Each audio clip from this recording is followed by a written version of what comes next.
This was all Obama. This was all Biden.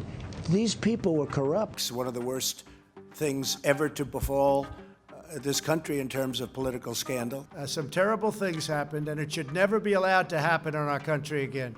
Donald Trump claims he's unearthed a major political scandal at the heart of the Obama administration. So what exactly is he accusing his predecessor of? Obamagate. You know what the crime is. The crime is very obvious to everybody. All you have to do is read the newspapers, except yours. Since the president hasn't gone into much detail on the charges, they're complicated after all, let's try and get to the bottom of what Obamagate really is.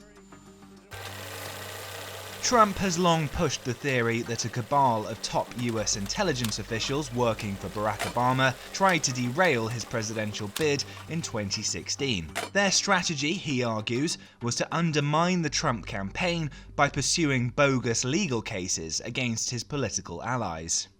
According to him, these officials conspired with the Democratic National Committee, former FBI Director James Comey, international intelligence agencies, and the Ukrainian government to cook up allegations of collusion with Russia during the presidential race. That's where former Trump security advisor Michael Flynn comes in. He's one of the Trump allies who intelligence officials were supposedly trying to entrap. In December 2017, Flynn pleaded guilty to lying about his contact with a former Russian ambassador to the US. He later revoked his guilty plea, saying he was unfairly targeted. The case was progressing as normal until earlier this month, when Trump's Attorney General William Barr moved to drop the case against Flynn. The following day, Barack Obama was recorded saying the rule of law was under threat. There is no precedent that anybody can find for someone who's been charged with perjury just getting off scot-free. Perhaps unsurprisingly, Obama's intervention sent Donald Trump's thumbs into overdrive, triggering a 126 tweet and retweet frenzy on Sunday the 10th of May, the second most prolific day on the app during his presidency. By the following day, Obamagate was trending on the platform. Confused?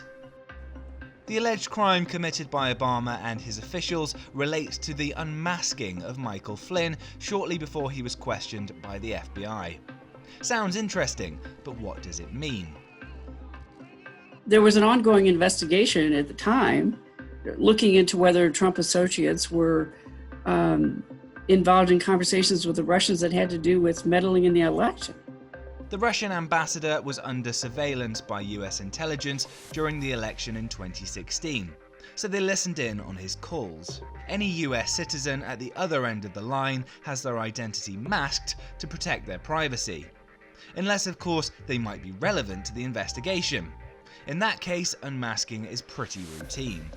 In fact, according to figures from Trump's own intelligence department, it's become even more common under his leadership. In 2016, the Obama administration filed roughly 9,200 unmasking requests. That figure had leapt to nearly 17,000 in 2018. So what's this really about? Well, Barack Obama has not minced his words when criticizing the president's handling of the coronavirus pandemic.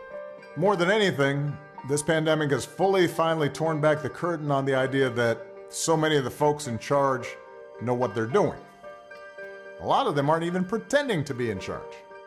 The US now has the highest death toll of any country, so this may be Trump's way of hitting back. The Obamagate conspiracy also draws former Vice President Joe Biden into the apparent unmasking scandal. He's the man hoping to end Donald Trump's stay in the White House later this year. But while the theory seems to have won the support of Trump's base, plus plenty of airtime on Fox News, it is the biggest and people should be going to jail. It remains to be seen whether senior Republicans are truly on board. I think it'd be a bad precedent to compel a former president to come before the Congress. That would open up a can of worms. And Trump's own Attorney General has poured cold water on the idea that Obama and Biden will face charges. As to President Obama and Vice President Biden, whatever their level of involvement, based on the information I have today, I don't expect Mr. Durham's work will lead to a criminal investigation. Whether this deep state conspiracy exists or not, Obamagate is a phrase you're likely to hear for some time.